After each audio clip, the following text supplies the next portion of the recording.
ഈയിടെയാണ് G7 summit നടന്നത്. എന്നാൽ ആ ഒരു സമ്മിറ്റിൽ പങ്കെടുക്കാനായിട്ട് എത്തിയ ഒരു ലീഡർ വന്നതിനേക്കാളും വേഗത്തിൽ തിരിച്ച് ഓടുകയാണ് ചെയ്തത്. വന്നു, ഒരു ഫോട്ടോ സെഷനൊക്കെ കഴിഞ്ഞ് വന്നതിനേക്കാളും വേഗത്തിൽ തിരിച്ചുപോയി. അദ്ദേഹം പറഞ്ഞ കാരണം റഷ്യ യുക്രൈൻ വാർ നടക്കുകയാണ്, അതുപോലെ ഇസ്രായേൽ ഇറാൻ വാർ നടക്കുകയാണ്. അപ്പോൾ അദ്ദേഹം വളരെ ബിസിയാണ് ഈ കാര്യങ്ങളിൽ. അപ്പോൾ അദ്ദേഹത്തിന് അല്പം സമയം പോലും ഈ G7 സമ്മിറ്റിന് വേണ്ടി ചെലവ് ചെയ്യാനില്ല എന്നൊക്കെ പറഞ്ഞിട്ടാണ് വന്നതിനേക്കാളും വേഗത്തിൽ തിരിച്ചോടിയത്. അപ്പോൾ ഈ ആളാരാണെന്നല്ലേ, അമേരിക്കൻ പ്രസിഡന്റ് ഡൊണാൾഡ് ട്രംപ്. അദ്ദേഹവുമായി ബന്ധപ്പെട്ട ഒരു വിഷയമാണ് നമ്മൾ ഇന്ന് ഡിസ്കസ് ചെയ്യാൻ പോകുന്നത്. എല്ലാവർക്കും ടോക്ക് ടുഡേ വിത്ത് സുമേഷ് എന്ന നമ്മുടെ ഈ യൂട്യൂബ് ചാനലിലേക്ക് സ്വാഗതം. കൂടുതൽ ആനുകാലിക പ്രസക്തിയുള്ള വിഷയങ്ങളെക്കുറിച്ച് അറിയുവാനും മനസ്സിലാക്കുവാനും ഉറപ്പായി നിങ്ങൾ ഈ ചാനൽ സബ്സ്ക്രൈബ് ചെയ്യുക. G7 സമ്മിറ്റിൽ പങ്കെടുക്കാൻ വന്നതിനേക്കാളും വേഗത്തിൽ തിരിച്ചുപോയ നമ്മുടെ ട്രംപ് അമേരിക്കയിൽ എത്തിയതിനു ശേഷം ജൂൺ 17 നമ്മുടെ പ്രൈം മിനിസ്റ്ററെ വിളിക്കുകയുണ്ടായി. നമ്മുടെ പ്രൈം മിനിസ്റ്റർ നരേന്ദ്രമോദിയെ വിളിക്കുകയുണ്ടായി. ഇന്ത്യ പാകിസ്ഥാൻ വിഷയത്തിൽ ഒരു പരിഹാരം കണ്ടെത്താൻ അദ്ദേഹം മധ്യസ്ഥത വഹിക്കാൻ തയ്യാറാണ് എന്നുള്ള ഒരു ഓഫർ വയ്ക്കാനാണ് നരേന്ദ്രമോദിയെ ഈ അമേരിക്കൻ പ്രസിഡന്റ് ഡൊണാൾഡ് ട്രംപ് വിളിച്ചത്. ഓക്കെ, വളരെ പ്രതീക്ഷയോടുകൂടിയാണ് ഡൊണാൾഡ് ട്രംപ് വിളിച്ചതെന്നുള്ളതിന് ഒരു സംശയം വേണ്ട. പക്ഷേ ട്രംപ് ഇന്ത്യക്ക് കൊടുത്ത തന്ന ഈ ഓഫറിന് നമ്മുടെ പ്രധാനമന്ത്രി വളരെ മാന്യമായ ഭാഷയിൽ ആദ്യം തന്നെ നന്ദി പറഞ്ഞു.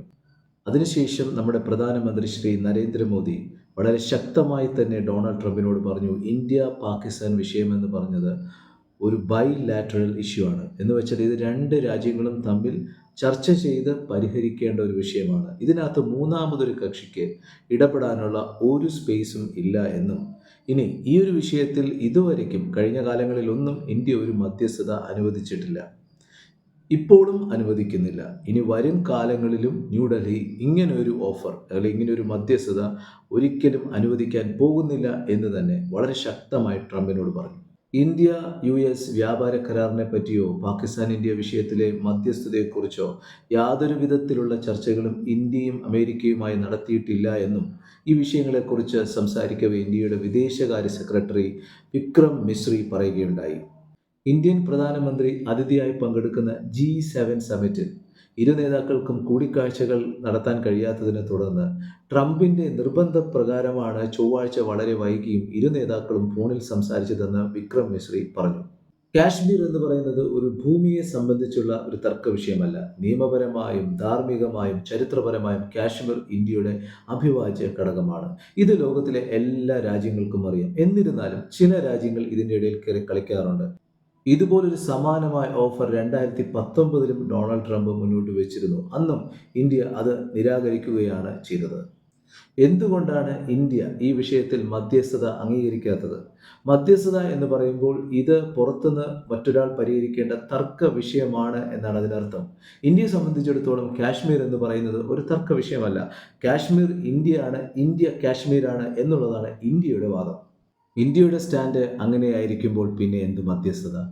ഇന്ത്യയുടെ ഈ ഒരു എതിർപ്പ് ട്രംപിനെയോ അല്ലെങ്കിൽ പാകിസ്ഥാനെയോ മാത്രം ഉദ്ദേശിച്ചല്ല, മറിച്ച് ഇത് ലോകത്തിന് മുഴുവനായിട്ട് ഇന്ത്യ കൊടുക്കുന്ന ഒരു മെസ്സേജാണ്.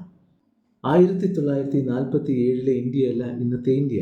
ഇന്നത്തെ ഇന്ത്യ എന്ന് പറയുന്നത് ലോകത്തിലെ 4ാമത്തെ ഏറ്റവും വലിയ സമ്പദ് വ്യവസ്ഥയാണ്, ഒരു ബഹിരാകാശ ശക്തിയാണ്, ഒരു ആണവ ശക്തിയാണ്.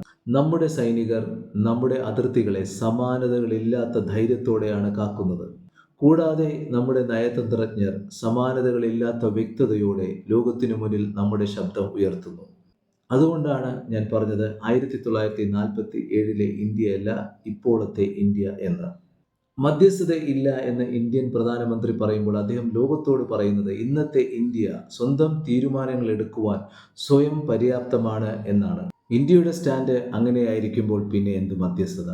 അപ്പോൾ ഇന്ത്യ നൽകുന്ന സൂചന ഇതാണ്: പാകിസ്ഥാന് സമാധാനം വേണമെങ്കിൽ അവർ ഇന്ത്യയോട് നേരിട്ട് സംസാരിക്കണം. എന്നാൽ പാകിസ്ഥാൻ തീവ്രവാദത്തിൻ്റെ പാത ഇനിയും തിരഞ്ഞെടുക്കുകയാണെങ്കിൽ അതിന് ഇന്ത്യ കൊടുക്കുന്ന മറുപടി വളരെ ഭയാനകമായിരിക്കുമെന്നാണ്. അതുകൊണ്ടാണ് നമ്മൾ പറഞ്ഞത് ഓപ്പറേഷൻ സിന്ദൂർ ഇന്ത്യ അവസാനിപ്പിച്ചിട്ടില്ല, അത് കുറച്ച് സമയത്തേക്ക് ഇപ്പോൾ നിർത്തിവെച്ചിരിക്കുകയാണ് എന്ന്. ഇതാണ് 2025 ഇന്ത്യ.